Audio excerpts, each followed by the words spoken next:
El año 1545 es crucial y definitivo para comprender la postura de la Iglesia de Roma frente a la Reforma protestante iniciada por Martín Lutero. Si 1517 marca el comienzo de la Reforma protestante, entonces 1540, cuando se fundó la Orden Jesuita, y 1545, el año en que se dio la apertura al Concilio de Trento, marcan el comienzo de la Reforma Católica, también conocida como Contrarreforma. Pero, ¿qué fue el Concilio de Trento? ¿Y por qué es considerado como el evento católico que marcó la ruptura definitiva con el protestantismo?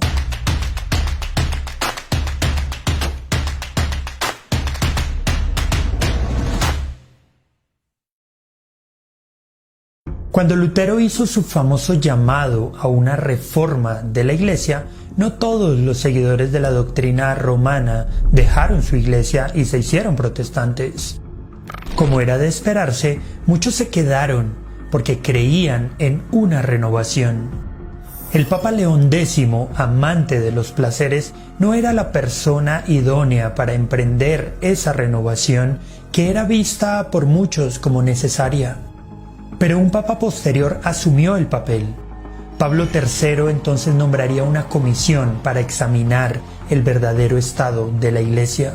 En el informe de la comisión concerniente a la reforma de la Iglesia, se señaló que papas y cardenales se habían vuelto demasiado mundanos. El soborno para obtener un cargo en la Iglesia era generalizado. Los monasterios habían perdido su disciplina y se abusaba ampliamente de la venta de indulgencias. Aprovechando este sincero autoexamen, algunos protestantes buscaron y obtuvieron una copia y la publicaron como una evidencia más de la corrupción de la Iglesia. En 1537, Pablo III convocó a un concilio, pero las disputas políticas pospusieron su apertura durante 8 años. El concilio finalmente comenzó en la ciudad de Trento, en el norte de Italia, en 1545. El concilio celebró varias reuniones y las 3 sesiones principales tuvieron lugar en 1545, 1551 y 1562. Las sesiones prolongadas y las largas demoras entre ellas hicieron que los representantes cambiaran a lo largo del consejo, y la asistencia fue pequeña. La sesión de apertura atrajo solo a 34 líderes y la reunión más grande de la tercera sesión tuvo solo 255. El Consejo reunió a una importante variedad de delegados con sus propias agendas y peticiones, que en la gran mayoría de los casos competían. Algunos eclesiásticos, en particular miembros de la curia papal, se resistieron a cualquier reforma que pudiera entorpecer sus estilos de vida. Los obispos de España y Francia querían un papel más fuerte e independiente.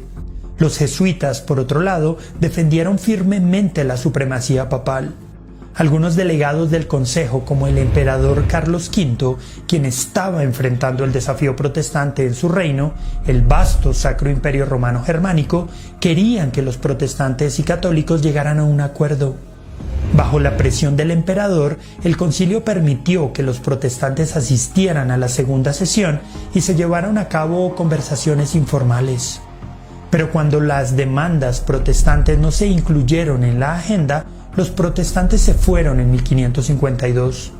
Las sesiones continuaron siendo tan álgidas que en algunos casos los delegados llegaron a los golpes. La reforma ocupaba un lugar destacado en las discusiones. La venta de indulgencias, el asunto que había provocado la reforma, tuvo un importante lugar en la agenda. Al respecto, el Consejo destituyó a los vendedores de indulgencias y detuvo algunos de los peores abusos. Además, el Consejo aprobó numerosas medidas para detener la corrupción clerical, reconociendo que las acciones de Lutero habían sido impulsadas por la ambición, avaricia y codicia del clero. Pidió a los líderes que evitaran incluso las faltas más pequeñas. Se condenaron muchos abusos como tener varias iglesias, catedrales, ofrecer favores a familiares y tener amantes. Pero los cambios no pasaron de ahí. ya que el concilio reafirmó el entendimiento medieval tradicional y rechazó la enseñanza protestante contemporánea en casi todos los temas. El concilio sostuvo que hay 7 sacramentos, no 2 como afirmaban los protestantes, y que estos eran necesarios para la salvación. Todas las interpretaciones protestantes de la comunión fueron condenadas y se reafirmó la creencia de que el pan y el vino se convierten en sustancia en el cuerpo y la sangre de Cristo, más conocida como transubstanciación. Los protestantes celebraban sus servicios en sus propios idiomas, pero el concilio defendió la misa en latín y defendió con mayor precisión la comprensión sacrificial de la misma. Sobre el tema crítico de la justificación, el concilio no pudo apoyar el entendimiento de la reforma de la salvación solamente por fe. Afirmó que ninguna persona puede saber con certeza que está justificada y que las buenas obras contribuyen a una posición correcta ante Dios. En los temas de la escritura y la autoridad, la Iglesia romana se alejó más de los protestantes. Los reformadores como Lutero habían estado traduciendo la Biblia a los idiomas comunes de la gente. En cambio, el concilio sostuvo que la única versión oficial de la Biblia era la Vulgata Latina y que ninguna interpretación de las Escrituras podía apartarse de las enseñanzas de la Iglesia. También rechazó el punto de vista protestante de la sola Escritura y declaró que, junto con la Biblia, la tradición preservada por la Iglesia era una fuente de autoridad. Entonces, ¿qué efecto tuvo este concilio en la Iglesia romana y entre los protestantes? El Concilio de Trento ayudó a llevar una reforma a la Iglesia romana que la revitalizó y evitó que se hundiera más en la inmoralidad y la corrupción. También refinó la estructura de la Iglesia y ordenó sus fuerzas para los años venideros.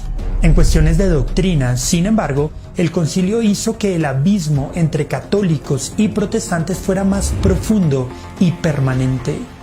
Cualquier esperanza restante de unificación se desvaneció. El Concilio de Trento definió lo que sería el catolicismo durante los 4 siglos siguientes. No fue sino hasta el Concilio Vaticano II en la década de 1960 que tuvo lugar un reexamen importante de las posiciones de la Iglesia romana. ¿Y tú? ¿Qué piensas? ¿Crees que hubiera sido posible algún tipo de unificación entre católicos y protestantes en este concilio? ¿Por qué crees que la Iglesia romana se mantuvo tan inflexible al hacer cambios profundos para que su doctrina se conformara a las Escrituras? Déjanos tu opinión en los comentarios, pero también suscríbete y activa la campanita para ver más videos como este.